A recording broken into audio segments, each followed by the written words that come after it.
Okay, first article, Hicks takes direct oversight of Pentagon's UAP office, new reporting website to be launched. In separate discussions over the last week, Deputy Defense Secretary Kathleen Hicks and a Pentagon spokesperson briefed Defense Scoop on the near-term vision for the All-Domain Anomaly Resolution Office. I love this, and a Pentagon spokesperson. That came out August 30th. There she is, Kathleen Hicks. She's Deputy Secretary of Defense Kathleen Hicks. She's been there since March 2021. Deputy Defense Secretary Kathleen Hicks recently moved to personally oversee the Pentagon's Unidentified Anomalous Phenomena Investigation Team, formerly known as the All-Domain Anomaly Resolution Office, formerly known. Unidentified Anomalous Phenomena Investigation Team. Okay, they changed the name again. I think it's still AARO.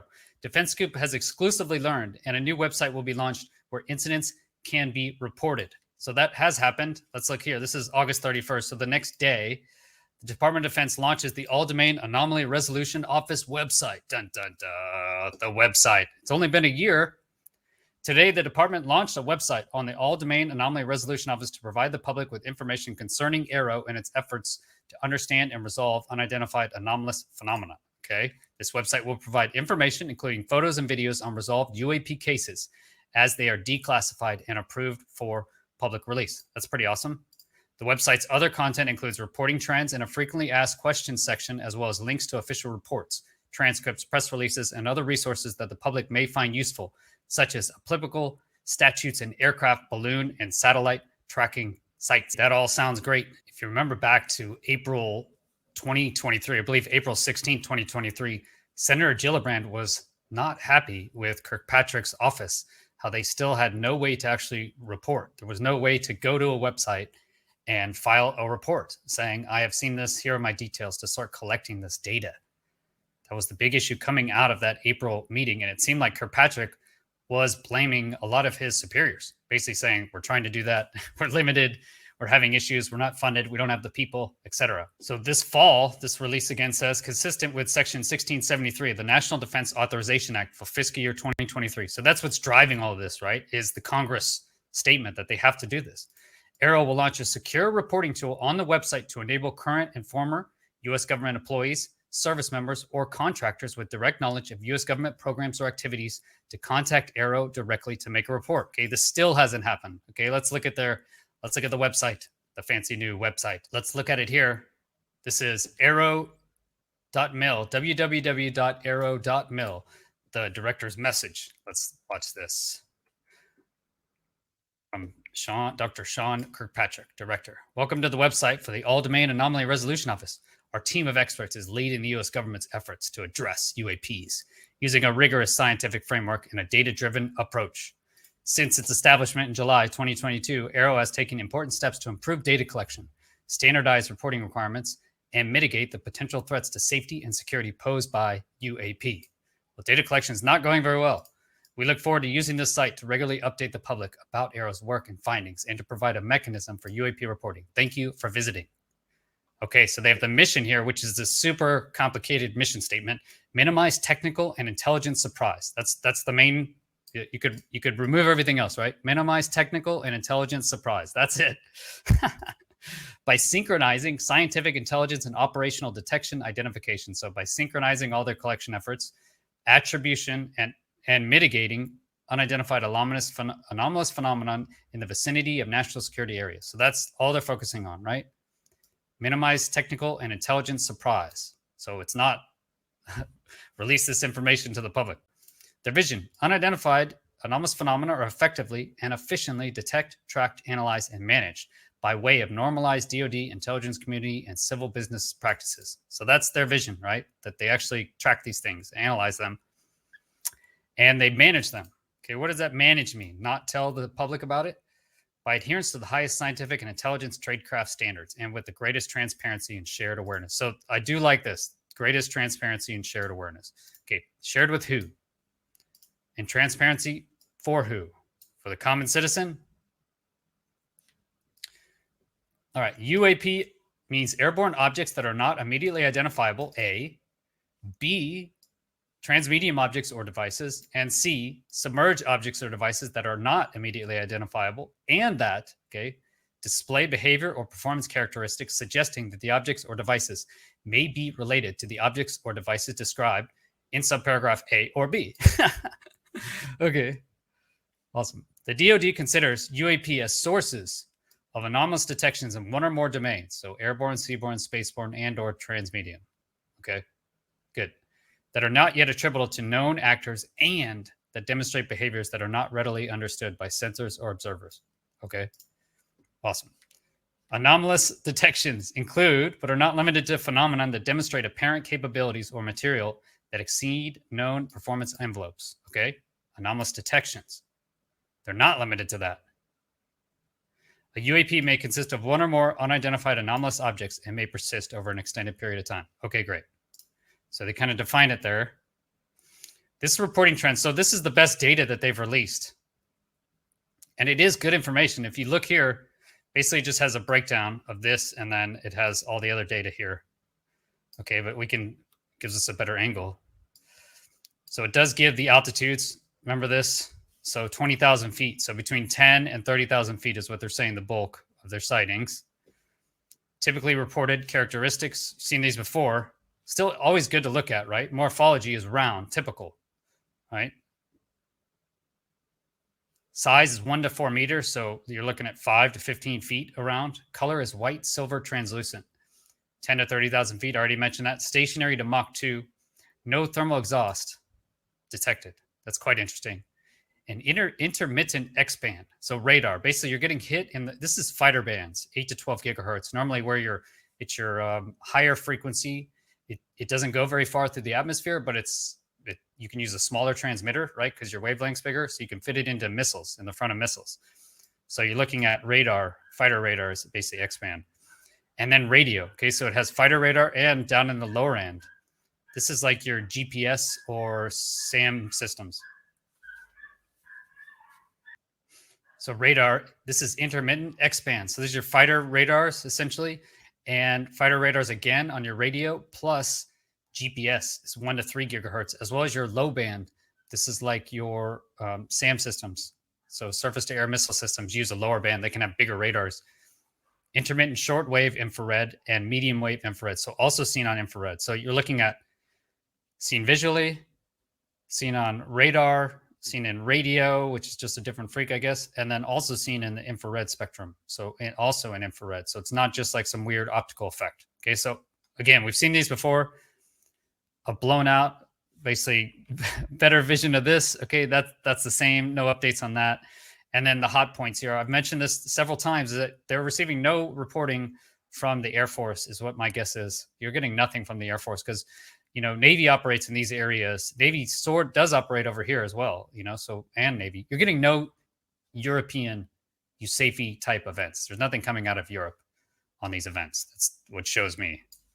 All right, so went through that quickly. All right, coming soon. U.S. government UAP-related program activity reporting. Great. AARO will be accepting reports one of these days from current or former U.S. government employees, service members, or contractors with direct knowledge of U.S. government programs or activities related to UAP dating back to 1945, because we are required to by the NDAA. That law is so awesome.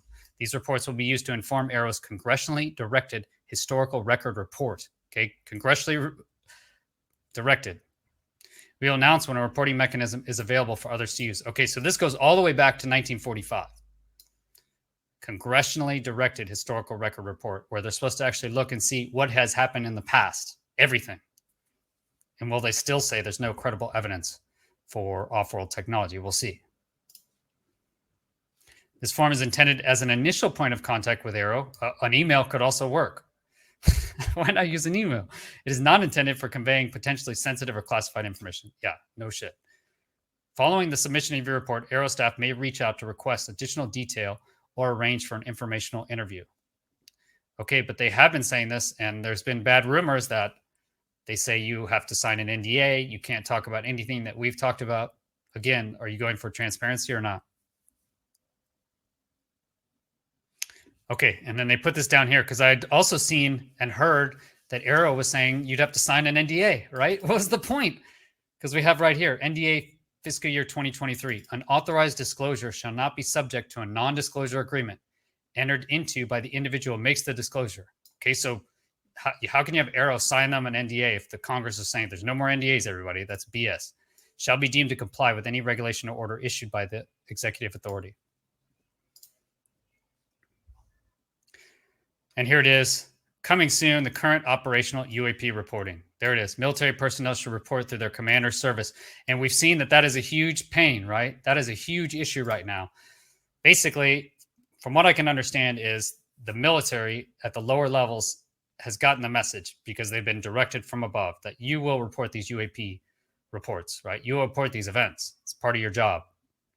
Unfortunately, as we learned through Matt Gaetz, when he talked to actually military members, is they're being stopped, right? The general of the base said, you will not talk to my pilots, right? Even though he's a congressional guy.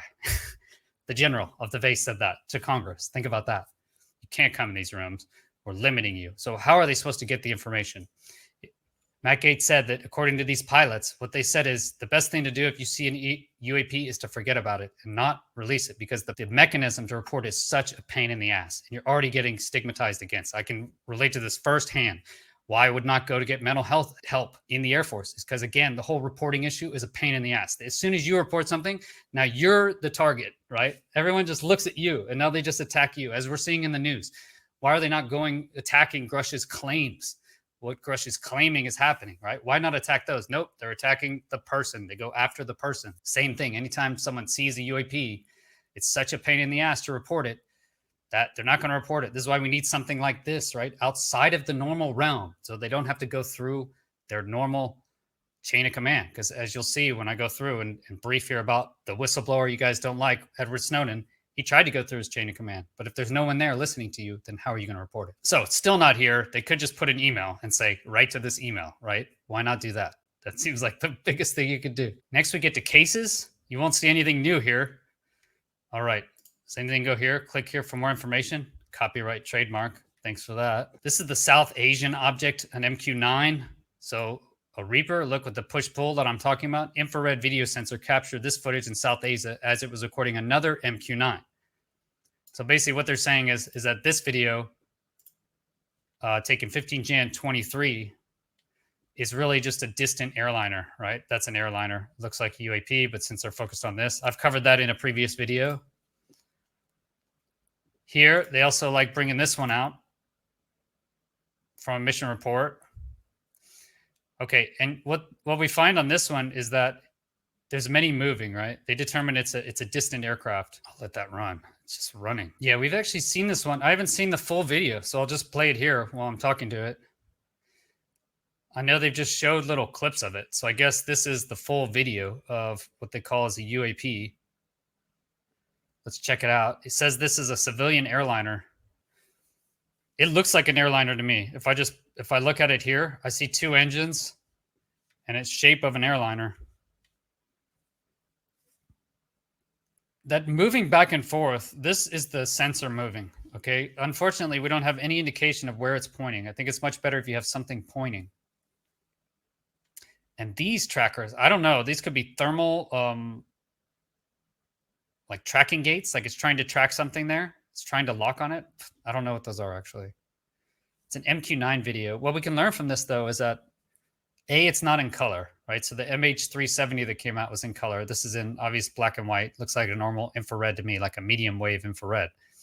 The other thing is you'll notice there's no, besides an N up, there's really nothing telling you any information, right? And this just looks like a useless overlay. This doesn't tell me anything either. But they did say this was an airliner. So we'll watch that through since it's, I guess, the only new video that we have. Those are funny, but that shows you how fast it's going. So it is traveling, right? To me, it looks like an airplane. Okay, so I'm glad they nailed that one down. Let's see. After analysis of full motion video, inclusion of additional footage with a longer focal length, and analysis of commercial flight data in the region, AARO assesses that the object likely is a commercial aircraft and that the trailing cavitation is a sensor artifact resultant of video compression. The trailing cavitation. Okay. Yeah, they could have also just asked a pilot. I could have told you in a few minutes or a few seconds we're looking at that it looks like an airplane. I mean, where are the other 754 accounts? Okay, we've seen this one as well. Let's see. Nice. So that's a link right to the DVID. So I do like how they're getting the information out. I mean, it's on here now. At least there's a place we can go and be like, look, here's the videos that they released. Okay, this one, again, July 22. And that's confusing, right? As I go back.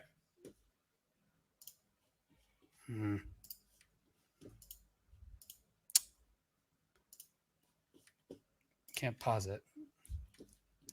I'll just play this one through while I talk again. Is confusing is that it says the mission report is July 22 from July 2022. Why is it frozen? That's it. That's all they gave us. So it'd be nice to have the full video on here. Maybe if we go here, we get the full video. There we go. Okay. This one says from mission report 775-0816, 12 July 22. Okay. But then it gives this Zulu time that's at night. If you're talking about Iraq, this is also at night. So is that when the mission report came in? When was the video actually filmed? So I'll play this one again. It's on the list. Always good to see. And this is that silver object.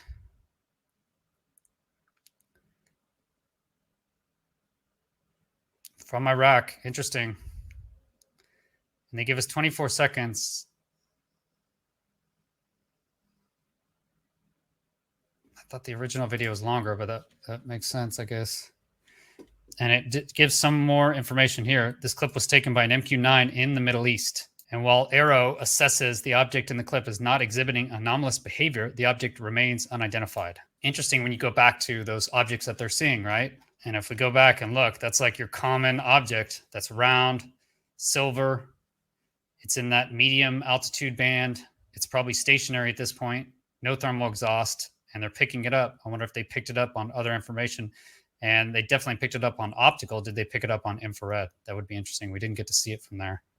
UAP video, Western U.S. objects, analysis of the full motion video combined with commercial flight data in the region led AARO to assess that the objects were 3 commercial aircraft flying at a great distance from the sensor. Yeah, again, that seemed like what I thought initially. Okay, and again, these overlays, you're going to get a lot more information if you actually have the overlay. I do like this. It's not classified. But when they're all moving together like that, it tells me the sensor's moving. Okay, except this is moving now. But you'll see even that will move. See how this is moving in relation to these 3 as he's moving the sensor? So I see these are like in a line that looks like they're in a straight line. And this looks like a jet in the contrails further away. So I don't know. I wouldn't classify this as a UAP, to be honest. I mean,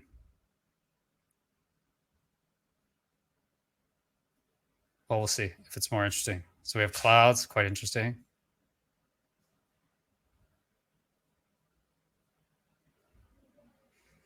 Distant objects. I bet you can count the flashes there and see that it's an airline. Okay, so I mean, it's something. I would say it's not, doesn't really even need to be on this. This does, though. Let's check this out. This video, captured by the pilot in the cockpit of a Navy fighter jet, demonstrates the typical speed at which military aircraft. Okay. Videos on this as well.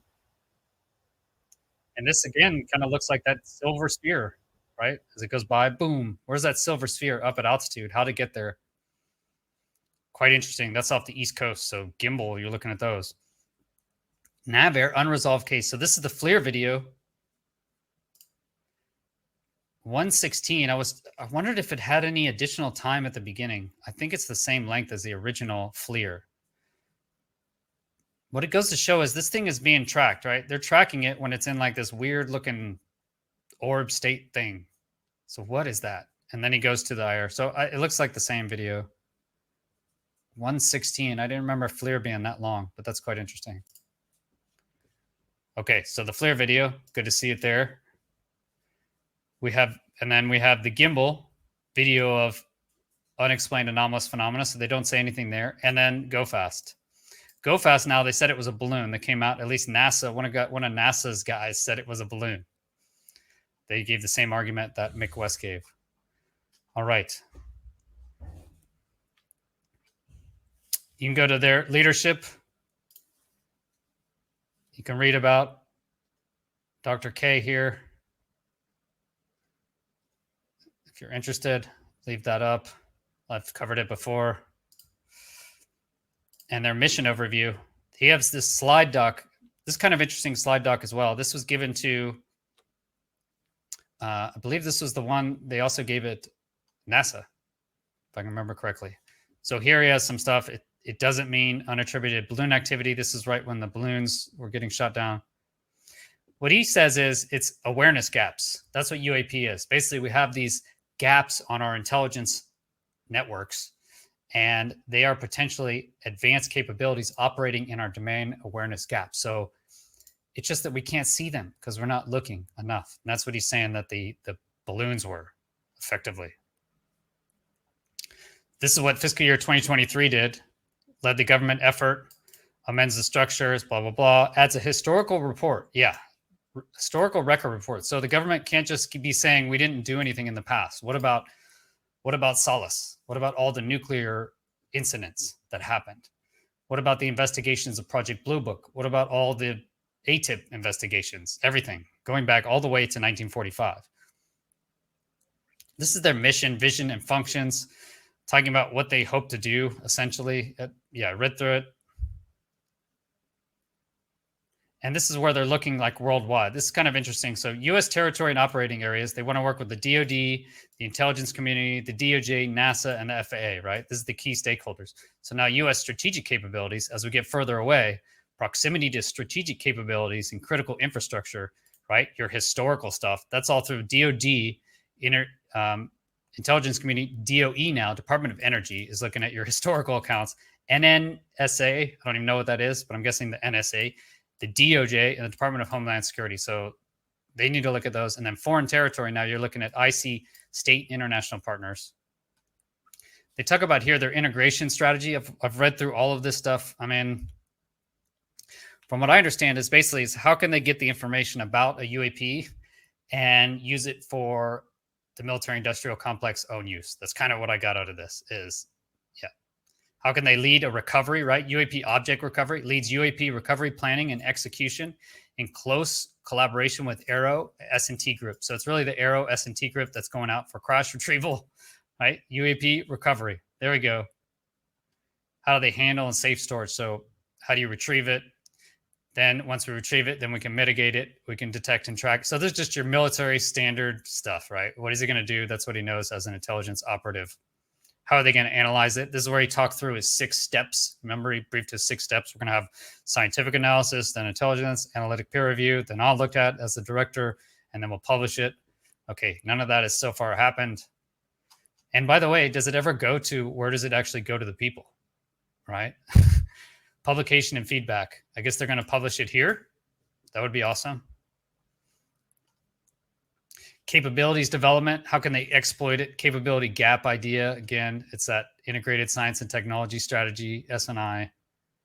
All right. And here's how they're going to publish it, right? Strategic communications. American public engagement. Implements departments of transparency and openness on UAP matters. Implements the department's commitment to transparency and openness on UAP matters. Yeah. Let's see how that goes. Office goals and priorities. I read through all of these. It's basically, yeah. You can read through those if you want to pause it. And that's his briefing. It's pretty much all the information they have on the website so far. I still haven't clicked on this. Congressional reports. So you can click their final reports. There it was, open hearing April 19th. This is the transcript from April 19th. This is the video. And then they have the presentation. In 2022, there was the report to the ODNI, Office Director of National Intelligence, transcript. This was super late, by the way. It's supposed to be in October. It came. And this is 2021, the June report. All right. So good news on that is they have a website. Will it do anything to change anything? Well, I think the biggest change that we saw is not even from the website. Yes, I agree. It is good to see the website, but I think we got a website because this guy was effectively fired. Okay, Ron Moultrie, he's head of the undersecretary of Defense and Intelligence. So he's the Undersecretary of Defense for Intelligence and Security. That is under the Director of National Intelligence, ODNI. So it's super confusing. But what it looks like is this office, or this guy in particular, and his office are not getting anything done. They're blocking at the very least because Kirkpatrick has requested it. Basically, they're not happy with what Moultrie's been doing. He's effectively been fired. Hicks formally established AARO via an official memorandum last year after lawmakers mandated its creation in the fiscal 2022 National Defense Authorization Act. So this is Kathleen Hicks since February 8th, 2021. The Deputy Secretary of Defense is a statutory office and the second highest ranking official in the Department of Defense. The Deputy Secretary is the principal civilian deputy to the Secretary of Defense and is appointed by the President with the advice and consent of the Senate. Hicks is the first woman to serve in this role. So she took over, and she originally assigned actually the AARO to be created. And it looks like she's not happy with how it's gone, as we shouldn't be happy with it. It hasn't released anything in a year, essentially. Still has no way to report. That was the biggest issue that Kristen Gillibrand had. During both Kirkpatrick's and the whistleblowers' hearings, a visible point of contention that came up was associated with AARO's seemingly delayed delivery of the fiscal 2023 NDA mandated website and UAP reporting mechanism. The legislation set a June deadline for the online portal to be supplied by the office. That was June of this year even, and still did not happen. Kirkpatrick, he told lawmakers at the review hearing in April, that his team submitted the first version of that before Christmas, but he was still waiting on input from superiors at the time. So when nothing happened by the end of June, looks like they were fired. Moultrie was fired, and now the office actually moved up directly under Kathleen Hicks. The Edward Snowden, this is from 2012. This was the budget for 2012, the actual black budget. The black budget of the U.S. Intel, the U.S., was $52 billion in 2012. $52 billion. Imagine that. That's way more than most countries spend. And this is just the black budget. It's released, again, leaked by Snowden. So where does that go? $14.7 billion goes to the CIA. What are they normally doing? Exploiting information, analyzing, and managing facilities and support. They're probably not gaining any. They're not data collecting, are they? Oh, look, there's a big red line here, data collection from the CIA. So $14.7 billion. That's probably most of it. What it's used is for data collection. There you go. National Security Agency, $10.8 billion. NRO, National Reconnaissance Office, $10.3 billion. National Geospatial, $4.9 billion. Defense Intelligence Program, never heard of that, $4.4 billion. Justice Department, they need black budget money, $3 billion. Wonder what that does. And then another $4.5 billion in black budget money, just going somewhere else, other. Wonder what I could do with $4.5 billion a year. And by the way, this is in 2012. How many hundreds of billion dollars is this worth now? If it was $52 billion in 2012, we're talking over a decade later. She said, he said. Someone said. Basically, Snowden says that he tried to go up the chain. Snowden elaborated in January 2014, saying, I made tremendous efforts to report these programs to coworkers, supervisors, and anyone with the proper clearance who would listen. The reactions of those I told about the scale of the constitutional violations ranged from deeply concerned to appalled, but no one was willing to risk their jobs, families, and possibly even freedom to go to jail through what Drake did. And that's the big issue, isn't it? I had an interview with John Greenwald 2 weeks ago where he argues that the whistleblowers should just come forward. They should just give out their information, release the information, because if it's shown to be so illegal that the U.S. is actually holding a secret program where they're going around the world and collecting information, collecting alien artifacts, if you will, information, bringing them back and using it as an advantage, and meanwhile lying and keeping it secret, doing whatever they can to keep it secret, then of course these people would be seen as heroes and brought out, and nothing would be done to them. Except that has just happened, literally just happened right here with Edward Snowden.